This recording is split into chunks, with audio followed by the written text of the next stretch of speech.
I went camping alone because I needed a break from everything, not because I wanted excitement or danger. My mind felt heavy for months, like something inside me was stretched too tight and ready to tear. I needed a place where no one could reach me. No alarms, no screens, no forced smiles.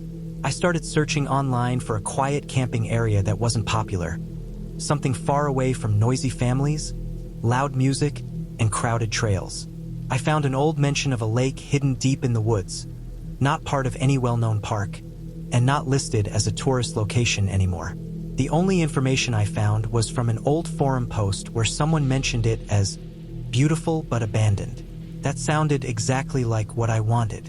I packed everything carefully: tent, sleeping bag, tarp, water filter, 2 lighters, small gas stove, canned food, first aid kit, knife, flashlight, headlamp, extra socks, a small hatchet, and a long rope. I didn't plan on needing most of it, but I wanted to be prepared. I left before sunrise, driving for a little more than 4 hours until the road turned into gravel, then into something that felt like it wasn't meant for cars anymore. There weren't any parked cars, no broken bottles, no sign someone had camped there recently. It was almost strange how empty the place felt, like it had been forgotten on purpose.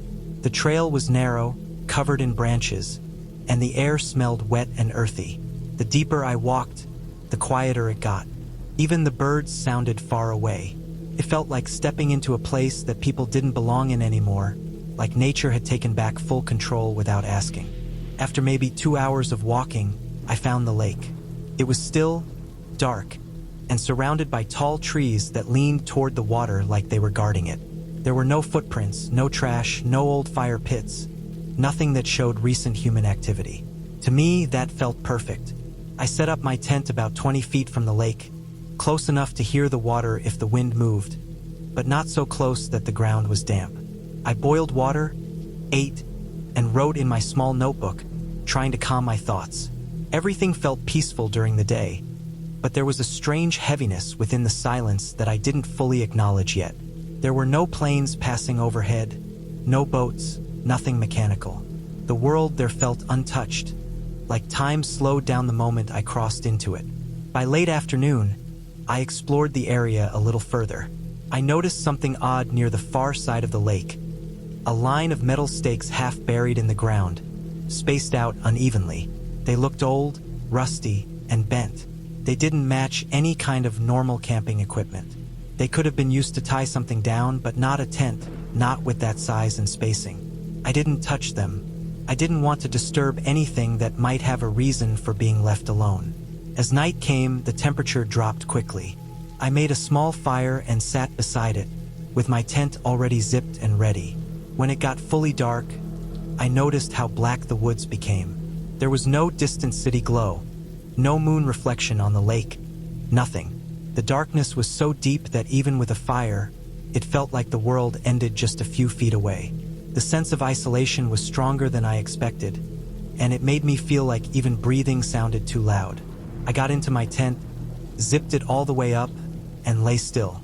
I could hear water gently touching the shore, but the rest of the forest felt unnaturally silent, like everything was holding its breath. At one point, maybe around midnight, I heard footsteps.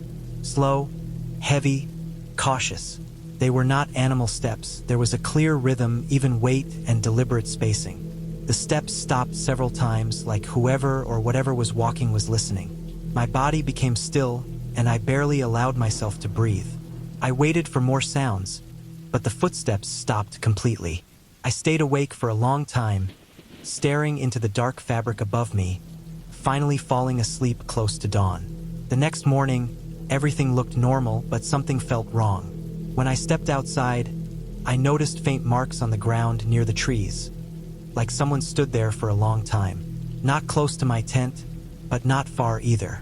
The marks were from shoes, not boots, not hiking footwear, just flat soles with no deep tread. That made my stomach tighten. I convinced myself there were nearby hunters, maybe someone camping further away, someone who passed by out of curiosity. But I never heard voices, never saw smoke, never saw another tent. I walked deeper into the forest that day, thinking maybe I would find old cabins or forgotten fire pits.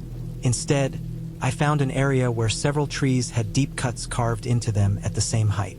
The cuts were old, but not too old, maybe a few years. Long straight marks, clean and angled, not like random animal scratches.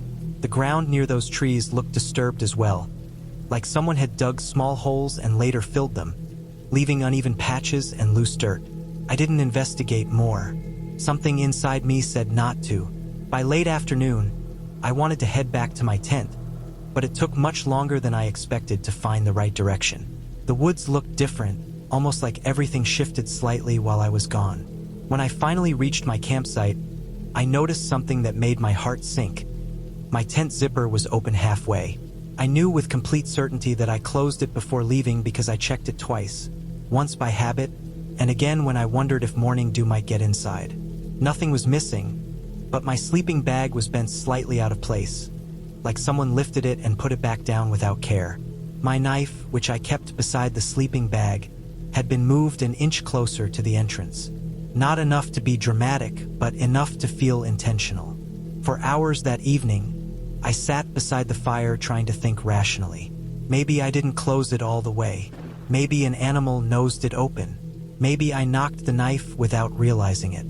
I tried to create normal explanations for things that didn't feel normal at all. When night fell again, I didn't sleep inside the tent.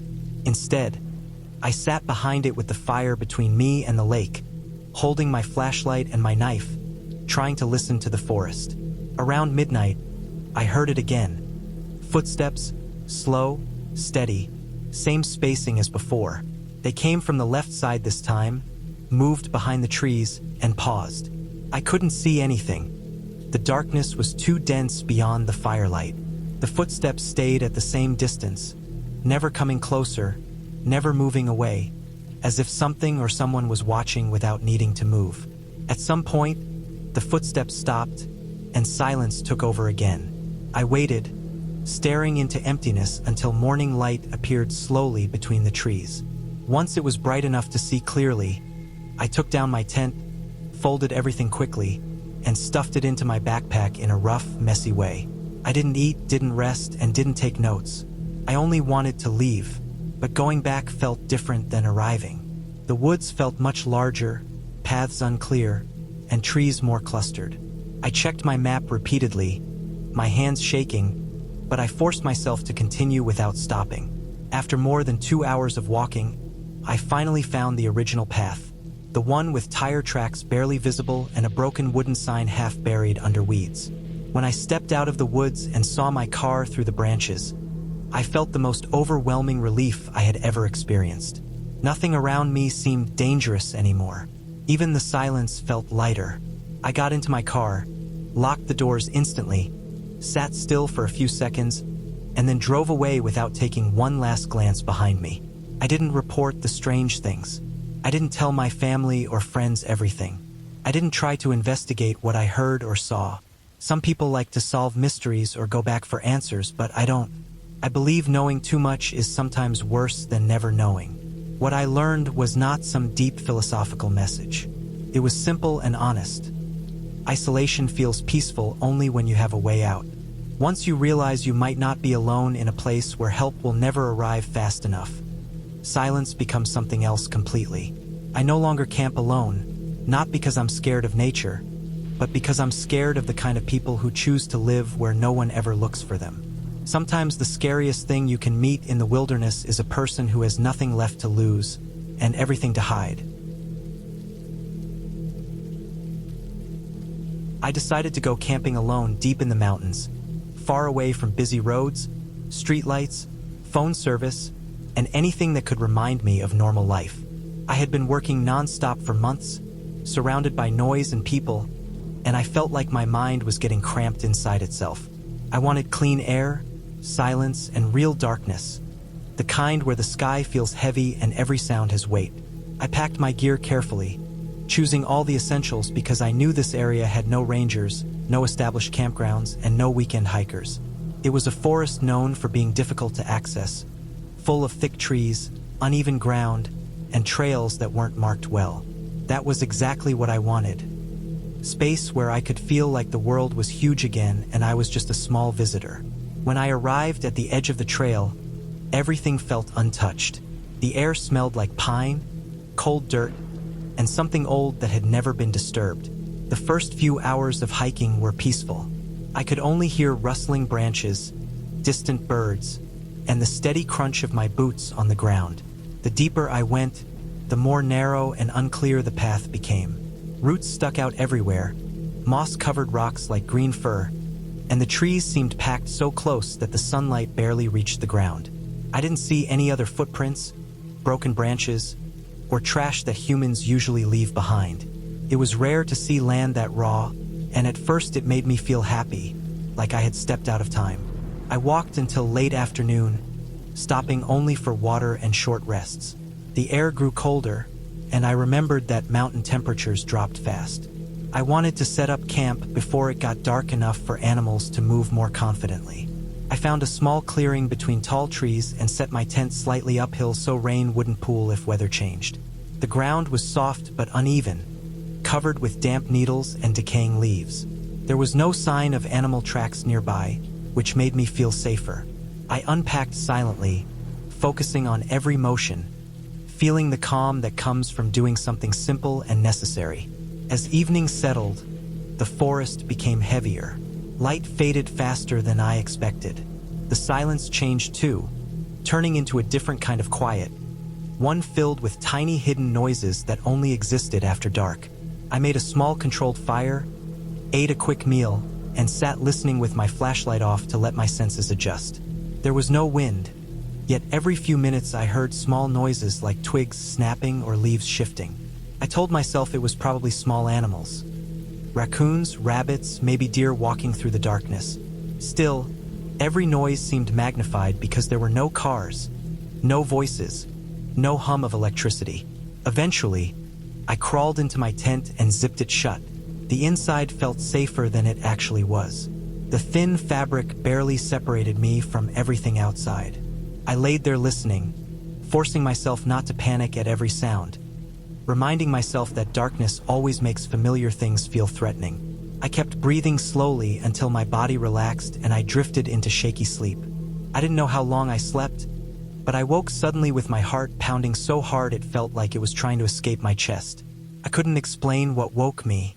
The forest was completely quiet now, almost unnaturally still. No owls, no rustling, not even distant wind. I stared at the ceiling of the tent, barely breathing. After a few seconds, I heard something. Slow, crunching footsteps on the forest floor. They weren't aimless like an animal sniffing around. They were measured, like something or someone trying not to be noticed. The steps grew slightly closer, then paused. I felt my entire body freeze. I didn't move a finger. My sleeping bag felt like a trap. I tried to listen closely, holding my breath.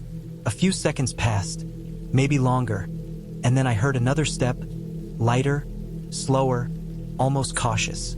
My mind raced through every possibility. Could be a deer or maybe a bear, but the steps didn't sound heavy enough for something large. The silence after each step felt like a test. The air inside the tent suddenly felt warm and suffocating, but I didn't dare unzip anything. I stared into the dark, willing whatever was outside to lose interest. After what felt like several minutes, the footsteps stopped completely. The silence was so thick it hurt.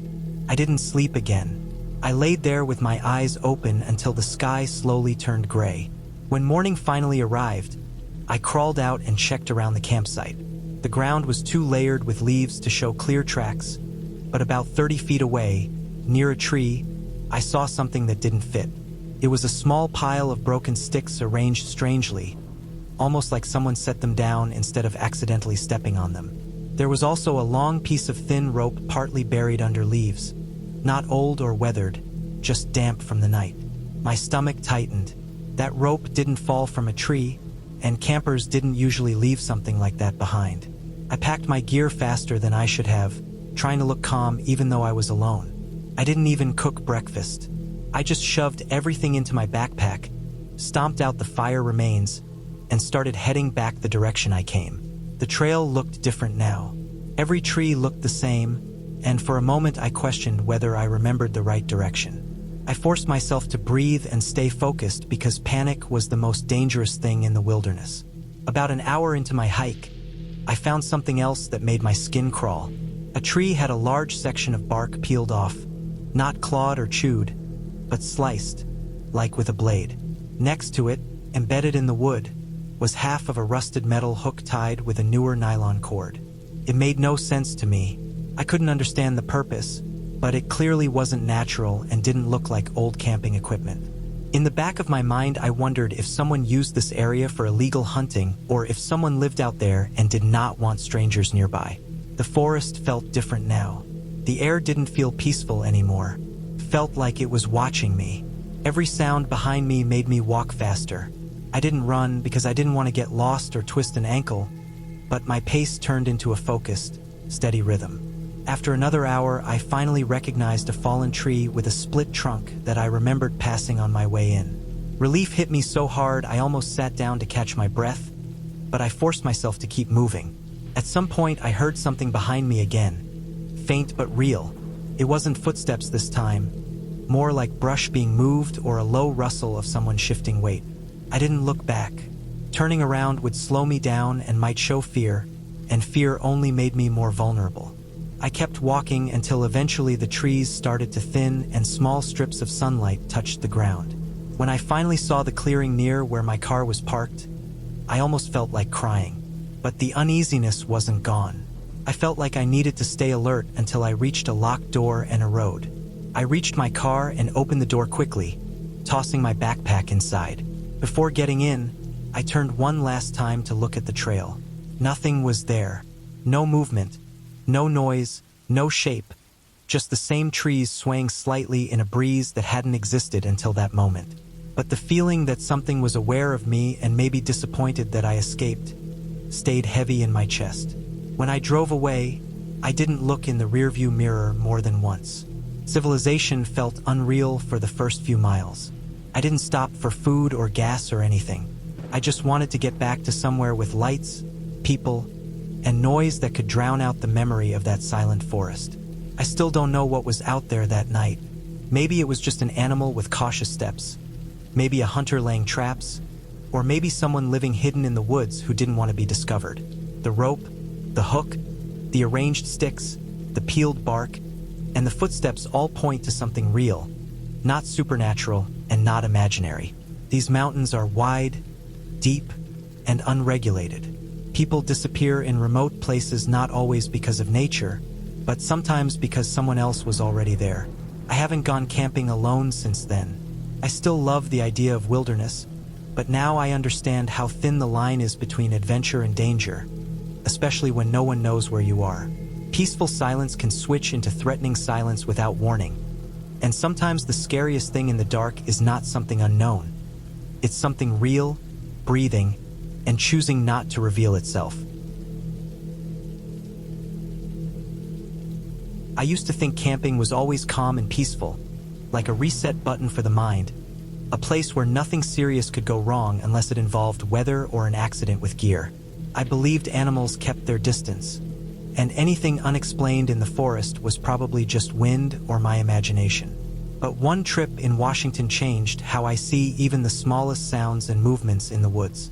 It showed me that fear does not always come from large threats or dramatic events, but sometimes from slow, steady, and confusing things that build tension until your thoughts become the real danger. My trip took place in a heavily wooded area with tall pine trees everywhere.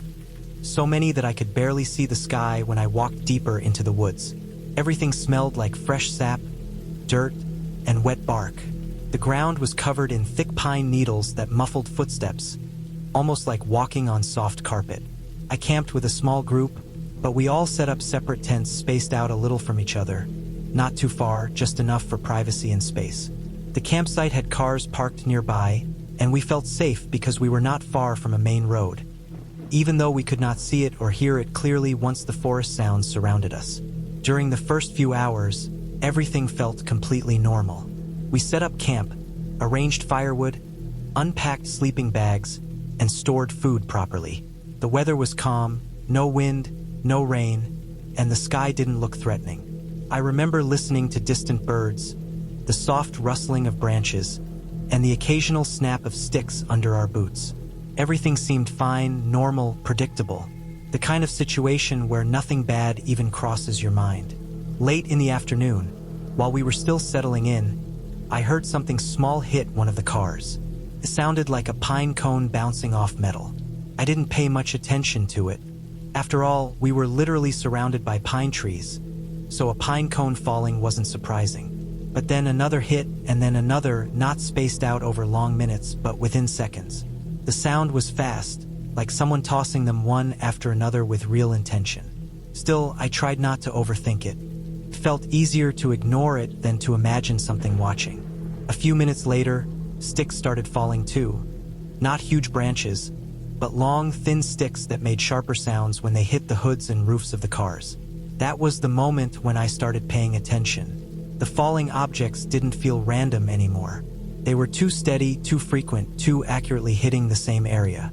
The strange thing was that none of us could see exactly where they were coming from.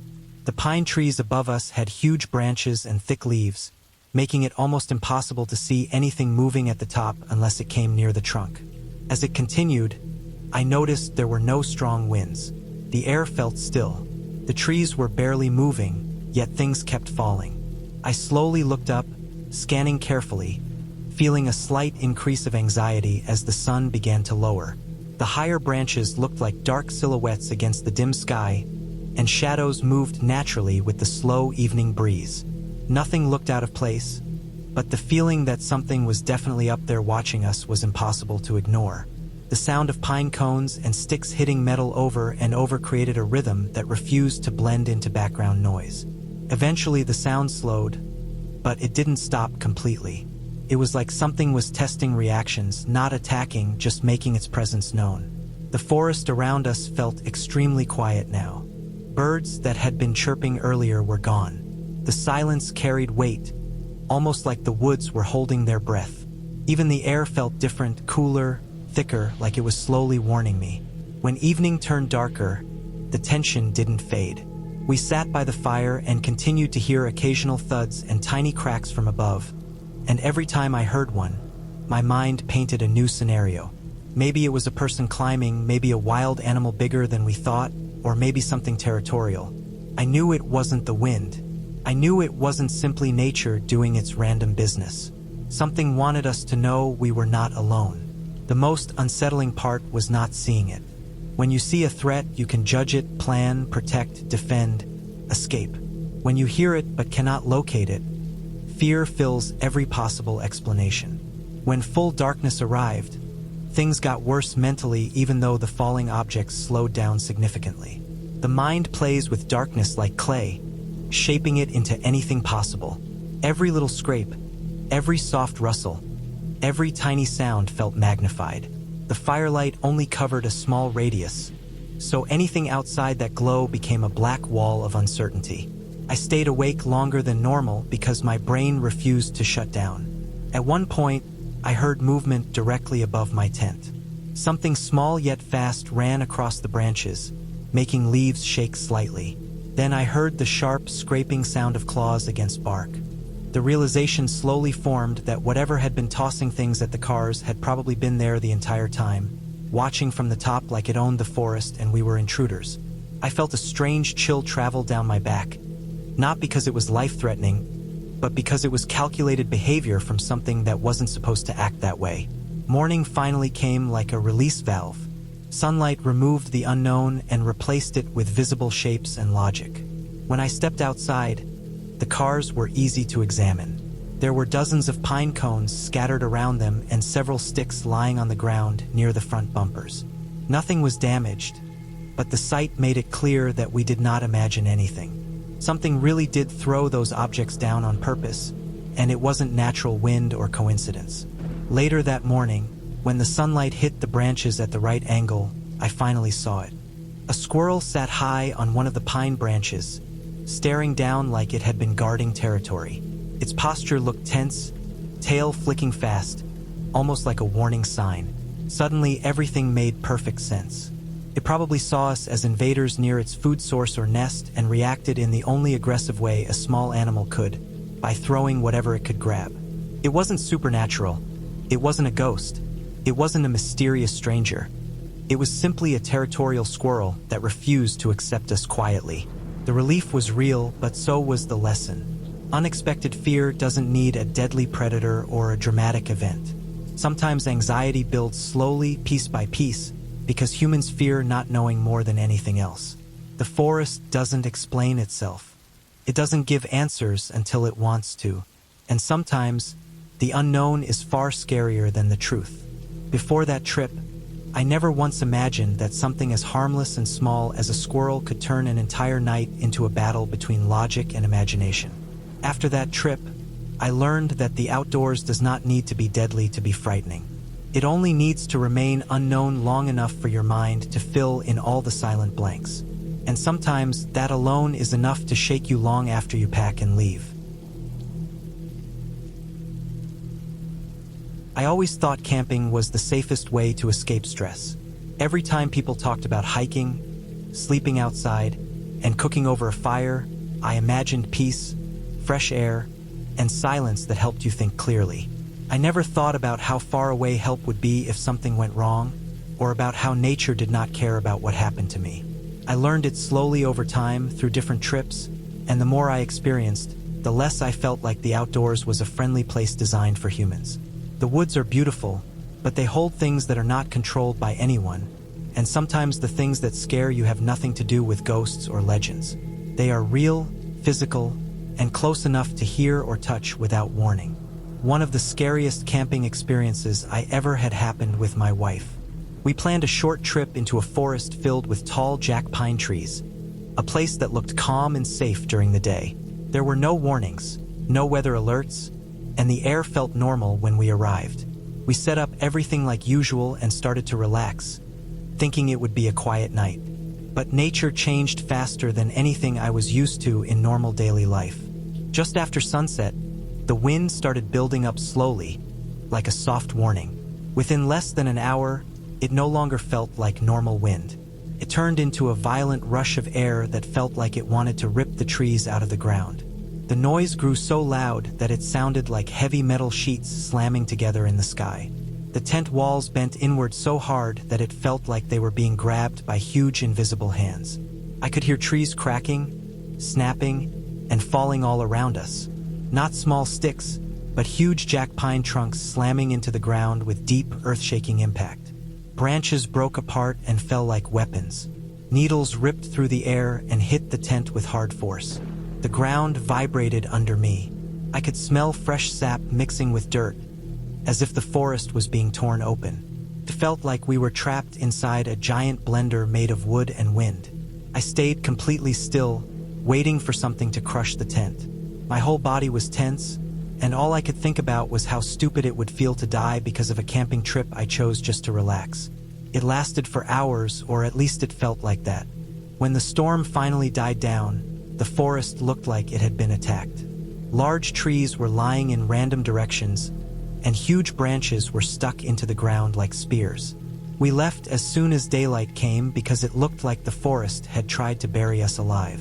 You would think that experience alone would make someone stop camping, but I kept going. I convinced myself it was bad luck, a rare event, something that would not happen again.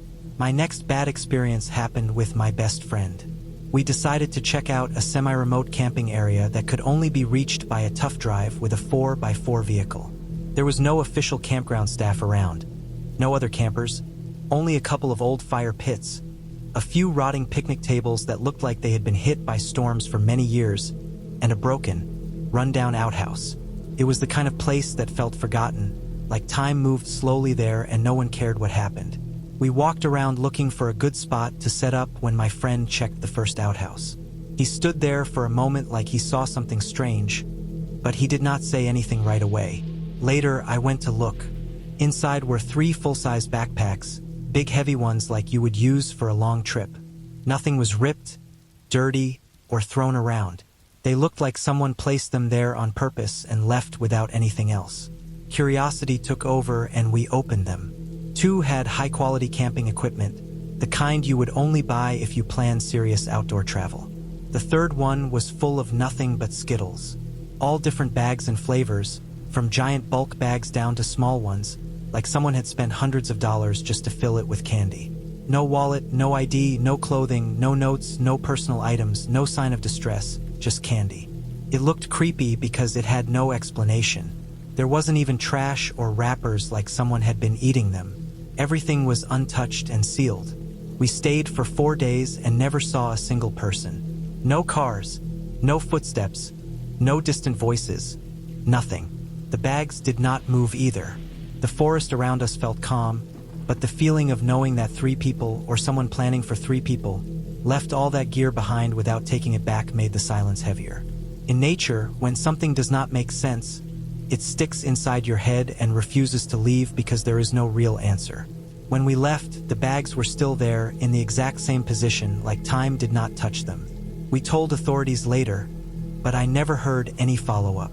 Sometimes the unknown is scarier than danger because your mind fills the empty space with possibilities, and none of them are comforting. I still camped again after that, but not as carelessly.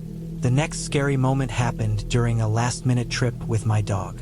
I did not plan it well because it was close to the road, so I thought it would be safe. I only used a tarp instead of a full tent, and I kept a small fire going for light and heat. I did not make noise or leave bright things around, but I was not hiding either. I started to relax as the fire crackled and died down, and the woods turned dark around me. My dog was calm and half asleep, which usually made me feel secure, since animals notice threats before humans do. In the distance, out of nowhere, the silence was broken by the sudden roar of a truck engine speeding aggressively, not slowly or cautiously like someone trying to find a campsite. It sounded reckless, like someone fueled by adrenaline or alcohol. I heard multiple loud voices next, but I could not see them due to how dark the woods were. The tone of the voices was wild and careless, not tired or calm like normal campers. Then loud gunfire exploded through the night. The shots did not sound controlled like hunting, and they went on randomly, echoing off the trees, making it impossible to tell exactly where the bullets were going. My chest tightened as I realized 2 things at once. They had no idea I was there, and based on where I was positioned, the land made it possible that shots could travel toward me without them knowing. I grabbed my dog, wrapped the leash tight, lowered my body, and walked away fast, avoiding making noise. Every step felt like it could be my last if they randomly fired again. I did not care about packing properly, I just needed distance. I walked until the sounds faded completely and reached my car with shaking hands long after midnight. Those 3 experiences changed how I view camping forever. Before them, I believed the wilderness was peaceful and only dangerous if you met an animal or got hurt by accident. But nature is not a safe, empty world. It is a place where no rules exist. No one hears you, no one protects you, and anything can happen without reason or warning. Wind can crush you, strangers can disappear without explanation, and reckless people can turn a peaceful night into a life-threatening moment without even knowing it. The true fear of camping is not in legends or stories about ghosts. It is in the reality that no matter how smart, prepared, or strong you think you are completely vulnerable once you step far enough away from other human beings. There is no lock, no neighbor, no phone signal strong enough to save you if nature or people decide you are in the wrong place at the wrong time. I still love the outdoors in some way, but I will never again look at a quiet forest as friendly. Silence can hide danger, and distance can erase you faster than you ever imagined. My fear is not superstition. It is experience, and once you live it, you cannot unlearn it.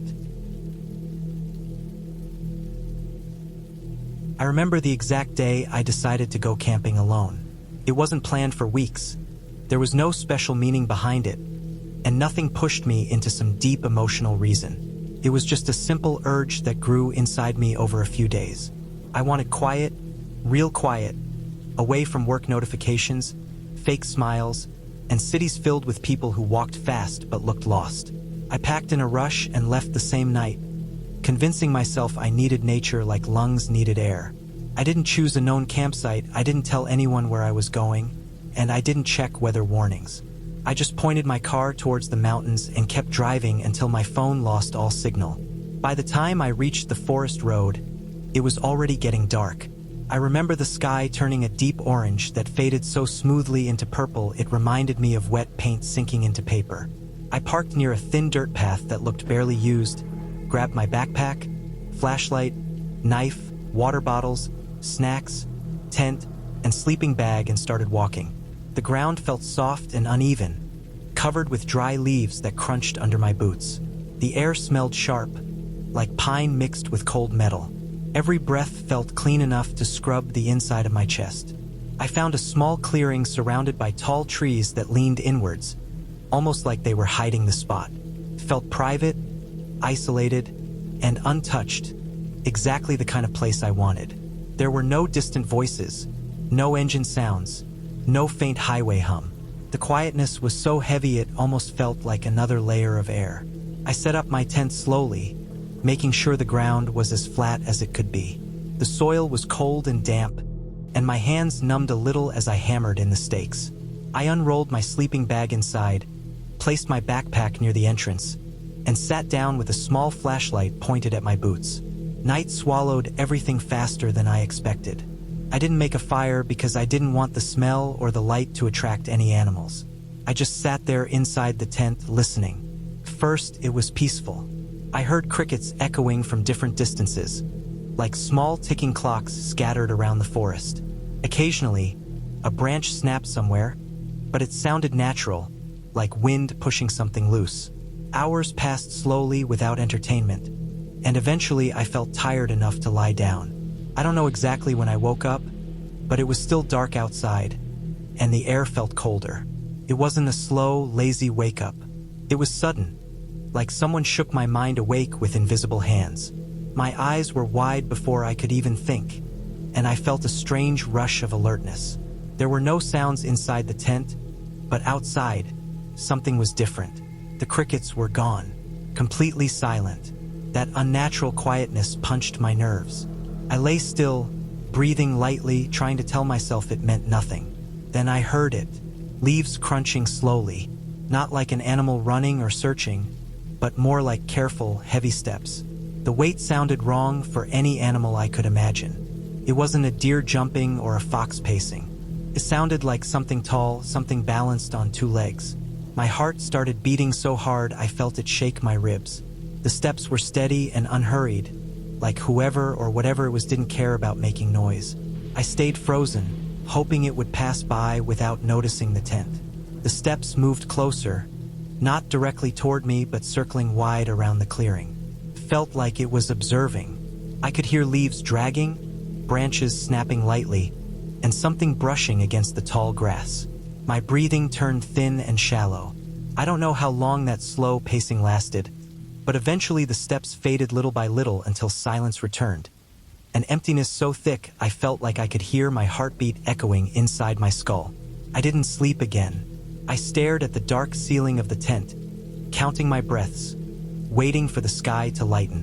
When dawn finally arrived, I crawled out slowly, expecting to see nothing unusual and tell myself it was probably a big animal after all. But that hope died fast. I saw footprints in the dirt, not paw prints, but actual footprints. Bare feet, human-sized, maybe even larger than normal. They were deep enough to show weight like a fully grown adult. They circled wide around my tent and disappeared into the trees where the ground turned harder. Seeing those prints made my bones feel cold. My stomach tightened, and my mind fought between packing up immediately or staying calm and pretending it meant nothing. I forced myself to act controlled. I ate a small snack, drank some water, and convinced myself it might have been some strange hiker or someone living off the grid. It didn't mean danger, I told myself. It didn't mean someone wanted to harm me. Still, the idea of someone walking barefoot deep inside the forest so late at night didn't feel right.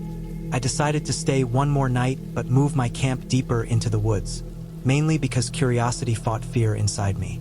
I wanted to believe I wasn't someone who ran at the first unsettling thing. So I packed everything and walked further down the path, choosing a spot near a slope where large roots twisted out of the ground like thick ropes. The trees there grew even denser, blocking more sky. I tried distracting myself by exploring nearby, collecting dry sticks just in case I changed my mind about a fire, and sitting near a fallen log to think. The second night felt heavier before it even started. The air had less movement, like wind avoided that part of the forest. When darkness came again, it came faster than the night before. Without conversation, entertainment, or lights, time seemed to thicken. I lay in my tent again, trying to relax, though my muscles wouldn't fully loosen. I closed my eyes eventually, but sleep didn't come easy. Hours later, the same sudden alertness snapped me awake. Pitch dark, silent again, crickets gone again. This time I didn't need to wait long. The steps returned. Not distant, not circling wide. Closer, slower. The sound of weight on leaves was so sharp it felt like it was pressing against my eardrums. The steps stopped, paused, then moved again with almost deliberate caution. My entire body felt like a heartbeat. My mouth dried instantly, and sweat formed cold under my clothing. Then I heard breathing, not mine, not animal-like panting. Slow, quiet breathing near the tent, like someone trying not to be heard but unable to fully hide. It came from the left side of the tent, close enough that I could picture a face inches away through the thin fabric. I didn't move a finger. I didn't even swallow. The breathing stayed steady for what felt like several minutes, and I had no idea whether eyes were staring directly at me or not. Then it moved. Soft steps, almost testing the ground, slowly circling the tent once, then twice. When it finally left, I didn't wait for morning. I didn't unzip the tent or check anything. I lay there until the sky turned gray, heart still racing, hardly believing I made it through the night without something worse happening. In daylight, the forest no longer felt peaceful. Felt like it was holding secrets, and I wasn't meant to be part of them. I packed faster than I ever thought I could, barely caring about folding anything properly. When I looked around before leaving, I saw new footprints near the tent. Fresh ones, deeper ones, facing the tent directly, like someone had been standing still, watching. I left without looking back, holding my knife tightly even though I knew it wouldn't matter if something really wanted to catch me. I walked fast through the path until I reached my car hours later. When I turned the engine on, the relief I felt wasn't dramatic or loud. It was quiet, like taking a deep breath after holding it too long underwater. I never found out who or what was out there. Maybe it was a person living hidden in those woods, someone who didn't like visitors. Maybe it was a mentally unstable drifter who moved silently in the dark. Or maybe it was just someone curious, someone who wanted to observe without speaking. I don't know, and the truth is I never tried to find answers. Some things don't need closure in the form of explanation. The closure I got was the decision I made. I never camp alone anymore, not because nature is dangerous, but because silence can hold things humans were never meant to meet. I went there for peace, and I left with the understanding that quiet places aren't always empty. Sometimes they're just waiting. I had planned that camping trip for months, thinking it would be the perfect way to disconnect from everything that kept piling up in my life. I wanted silence, fresh air, a break from screens, noise, and people. I wasn't looking for adventure or some wild story to tell later. I only wanted to reset my mind and maybe feel a little bit like the person I used to be before stress turned me into a quiet, tired version of myself. I chose a forested area about 4 hours from home because it wasn't a famous tourist spot, and I knew most people didn't bother going that deep into the woods. It was quiet, peaceful, and full of long trails that barely anyone used.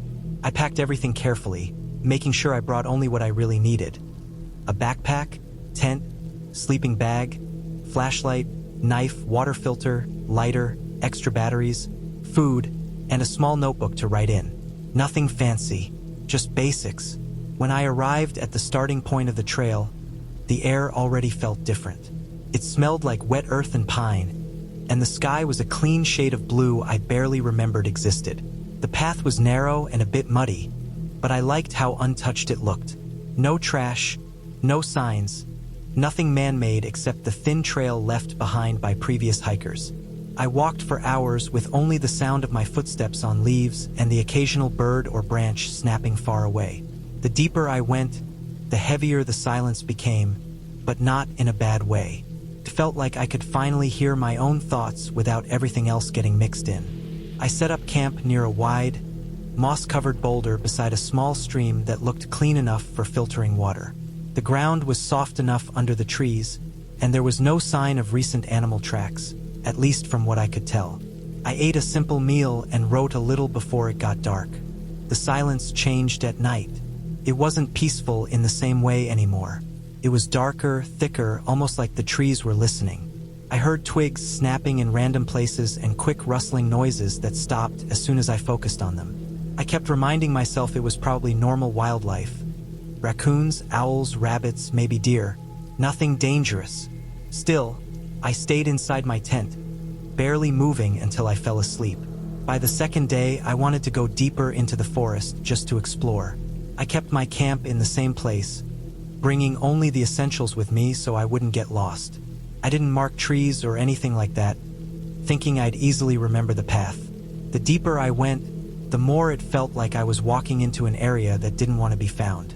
Branches hung low, roots bent in odd directions, and the air got cooler even though the sun was above me. I walked for hours until I came across something that made me stop. An area of the forest floor that was completely dug up but not recently. It looked like several long, uneven holes had been dug and then filled again. The soil was loose, darker, and shaped strangely, as if whatever was buried there didn't fit right. I didn't want to jump to horror movie thinking, but there was something unsettling about it. It didn't look like animal digging. The shapes were too rectangular, almost like shallow graves, but sloppy ones. I backed away slowly, pretending it was nothing. I didn't take pictures, didn't touch anything, didn't get closer. I just walked back. But somewhere along the way, I realized nothing looked familiar. Every tree looked exactly like the others. Every direction felt right and wrong at the same time. I didn't panic right away. I walked for another 30 minutes, expecting to see the stream or my tent or the boulder, but nothing appeared. Eventually, my legs started to feel weak and my thoughts got loud. I tried telling myself to stay calm, breathe, and think. I tried to focus on sounds, hoping I could hear water, but the forest only felt heavier. The air got so still that even my breathing felt too loud. I decided to keep moving in one direction instead of turning around repeatedly. After more walking, I finally heard running water. Relief hit me like a wave because I assumed it was the same stream near my camp. I rushed toward it, but when I got there, my stomach dropped. It wasn't the same stream. The water here was narrower, and there was no boulder, no moss-covered rocks, no familiar trees. This area felt untouched, like almost no one had been there for years. I filled my water bottle slowly, trying to ignore the fear building inside me. I knew that getting lost wasn't instantly deadly as long as I stayed smart, but my brain kept replaying the image of those dug-up spots in the dirt. I found a small, slightly open area and decided I needed to stop, rest, and think clearly before making any more choices. I wasn't going to walk endlessly in circles, wasting energy for no reason. I sat down, took deep breaths, and tried to think logically. The map on my phone wasn't loading because there was no service, so it was useless. I still had food and water, but not enough to last long if I stayed lost. I needed to move, but carefully. After thinking, I chose to follow the stream. Water usually leads somewhere, and people usually camp or build near it. Hours passed and the forest became darker, and it wasn't even night yet.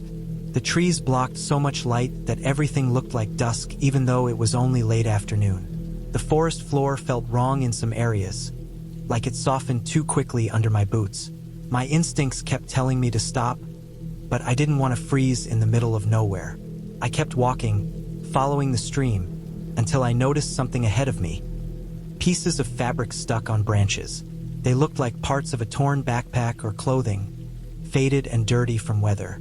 My heart sank, and every part of me screamed to turn around, but I couldn't leave without looking. If it was something left by another camper, maybe there was shelter or equipment nearby. I walked slowly and saw more items scattered near a tree. A rusted camp stove, a dented metal cup, and rope that had snapped in several places. Nothing was fresh, but it wasn't old enough to be decades abandoned either. The items made me think someone once got stuck here too, or maybe something forced them to leave quickly. I didn't want to imagine the reasons, I only knew I needed daylight if I was going to survive the night again. By evening, my energy dropped. I built a small temporary shelter using branches and my emergency blanket, staying close to the stream. I didn't sleep at all that night. I kept hearing things move around me. Heavy steps, slow ones, not like deer or small animals. Branches cracking with long pauses between each sound. Something was out there, but I couldn't tell if it was human or animal. I held my knife tightly, even though it felt useless compared to whatever was making those noises. I kept my flashlight off to avoid drawing attention and stayed completely still until I finally saw the first faint sign of morning light. The next day, I decided to move again, forcing myself not to think about what I heard or what might be following me. After about 2 hours of walking, I finally heard something familiar. A faint, distant sound of cars, like a highway far away. Hope hit me so hard that I almost cried. I followed the sound, ignoring the branches hitting my face, ignoring how much my legs shook. After some time, I saw a small path that looked like it had been used recently, not by wildlife but by boots or maybe trail workers. I followed it until I reached an open section where I saw power lines above the trees. That was all I needed. Power lines always lead back to civilization. I kept walking and eventually reached the edge of the forest near a dirt road. I didn't stop. I didn't sit down. I didn't look back. I walked until I reached a main road where a passing driver stopped and looked at me the same way someone looks at a lost animal. They didn't ask questions and I didn't offer answers. They just drove me to the nearest ranger station. I told them only that I got lost and nothing else. I never went back to that forest and I never will. I didn't report the strange dug-up dirt or the abandoned items because I didn't want anyone forcing me to return or question me further. But I learned something important, something clear enough to stay with me permanently. Nature is not a playground, and the forest does not care about you. It is silent, powerful, and ancient, and some areas are not meant to be explored just because they look peaceful. Now, whenever someone talks about camping alone or trying to escape their problems by disappearing into the wilderness, I tell them the truth in the simplest way possible. Peace and danger sometimes look exactly the same, and you might not realize the difference until you are already too deep inside. I didn't plan anything crazy when I decided to go camping alone that weekend. I wasn't trying to prove anything, and I wasn't chasing some dramatic life-changing moment. I simply felt burned out, trapped between work and the same daily loop that made everything feel heavy and dull. I wanted a quiet place where my mind didn't feel like it was shaking all the time. I chose an old, lesser-known camping area I found through an old hiking forum online. It wasn't a popular spot anymore because the trail wasn't maintained and barely anyone visited it, but that actually made it more appealing to me. I wanted silence. I wanted nature that didn't sound like traffic pretending to be wind. I left early in the morning before the sun was fully up. My backpack was heavy but packed carefully. Tent, sleeping bag, knife, rope, water filter, energy bars, canned food, flashlight, extra batteries, small first aid kit, emergency blanket, and 2 lighters. I also brought a printed map since I knew phone signal would probably be unreliable. The drive took a little over 3 hours, and the deeper I went into the rural roads, the more distant everything familiar became. When I finally reached the starting point of the trail, I noticed there were no other cars around, not even old tire marks. The sign that used to mark the trail entrance was broken and lying in the grass, almost hidden. It didn't bother me. If anything, it made the whole thing feel more peaceful. The trail was rough and narrow, filled with loose dirt, fallen branches, and patches of old moss covering rocks. It was obvious no one had cleaned or maintained it for a long time. Still, I kept going because the deeper I moved, the more the air changed into something clean and cold, like it had never been breathed by anyone. Birds were active at first, making the usual forest sounds, and squirrels ran across the path a few times. It felt safe enough, maybe even perfect. I walked for hours, taking short breaks to drink filtered water from small streams. I wanted to get far enough that no signs of civilization could be seen or heard. By late afternoon, I found a small clearing surrounded by tall pine trees. The ground was flat enough for a tent and the area was dry. No mud, no uneven roots poking through. It felt like a good camping spot. So I set up my tent, gathered firewood, and prepared a small fire pit. I heated up canned food and ate quietly while writing a little in my notebook. The quiet was exactly what I wanted. No voices, no traffic hum, no electronic beeps, nothing. Just forest, cold air, and my body slowly relaxing for the first time in months. As daylight faded, everything turned darker faster than I expected. The trees blocked most of the remaining evening light, and soon my small fire and flashlight were the only sources of visibility. The forest at night didn't feel peaceful the same way it did during the day. It sounded alive in a different, heavier way. I heard distant rustling, twigs snapping, low cracks echoing through the woods. Normal forest sounds, I told myself, but my mind reacted differently. Instead of calm, there was a slow, crawling uneasiness that grew as the darkness settled. Still, I pushed those thoughts away and eventually got into my tent. Inside the tent, wrapped in my sleeping bag, I felt warm enough to fall asleep. The forest noises continued, but they became background sounds. I woke up only once in the night because I felt like something brushed the side of the tent from the outside. Not a hard hit, just a slow drag, like fur or cloth sliding against the fabric. I lay still, holding my breath, waiting for a sound to follow, but the forest went completely silent, too silent. No birds, no crickets, no wind. After maybe 10 minutes, the night sounds slowly returned, and I eventually forced myself to sleep again. In the morning, I stepped out to check my surroundings. Nothing seemed disturbed except for one strange detail. Near the tree line, maybe 30 feet away, the soil looked freshly disturbed. It wasn't like normal animal digging because it formed a long, uneven, narrow trench, not deep, but long enough and straight enough that it didn't look like random animal behavior. It looked like someone dragged something heavy along the ground and left it partly covered. I told myself it might be natural erosion or something a wild animal did over time, but it didn't look old enough. The soil seemed recently moved, still moist underneath. I ignored it and spent the day hiking further away from camp, exploring deeper. The deeper I went, the more unfamiliar everything looked. The trees grew denser, and the paths faded until there were no paths at all. I passed several old trees with claw-like barks peeled off, but in straight high marks, not low bite marks like deer scratches. I found small bones scattered in one area, not human bones, probably from a small animal like a rabbit, but they were clean, too clean, like they had been stripped by something with patience. That uneasiness from the night before returned stronger, sitting heavy like a weight in my chest. When I headed back to camp, I noticed something I didn't expect. My tent zipper was open halfway. I was absolutely sure I had closed it all the way before leaving. I checked my belongings. Nothing was taken, nothing was moved, nothing was damaged. But someone or something had opened it enough to look inside. A small detail, but it hit me hard. I didn't like how quickly my mind went from calm to alert.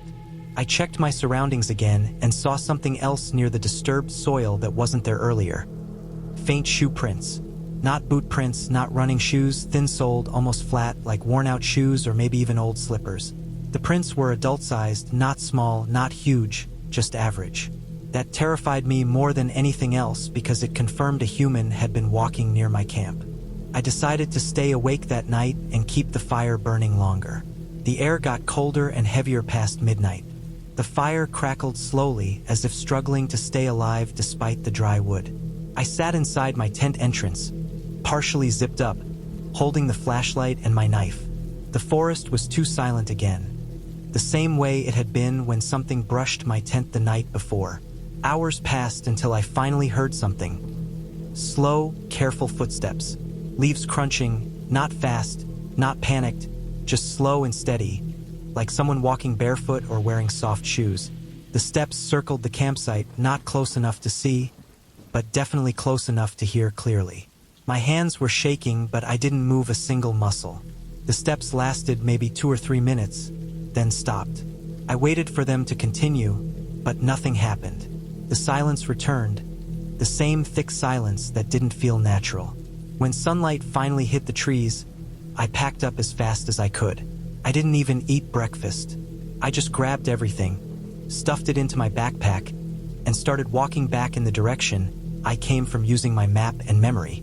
The forest felt different now, like it was holding its breath. Every sound behind me made me check over my shoulder. At one point, I looked down and saw fresh footprints again, the same shape, same size, same thin sole. They were behind me but facing the same direction I was walking, meaning whoever left them had been following the same way recently or maybe even watching from a distance. After hours of non-stop walking, my legs felt like they were burning, and my throat felt dry even though I had water. Eventually, I reached a part of the trail I recognized. Old broken sign, same large tree stump, same uneven ground. The relief I felt was so strong it almost made me cry. I didn't stop until I reached my car. When I finally got inside and locked the doors, I breathed normally for the first time since the morning before. When I drove away, I checked my side mirror multiple times, expecting to see someone step out from the tree line. But nothing appeared. I didn't report anything. I didn't tell family much, only that the trip was cut short because I didn't feel well. But I couldn't stop thinking about the disturbed ground, the open tent, the footprints, the silent footsteps around my camp. None of it felt like a hallucination or a dream. It felt real, painfully real. What I learned wasn't some dramatic message about life or bravery. It was something simple but serious.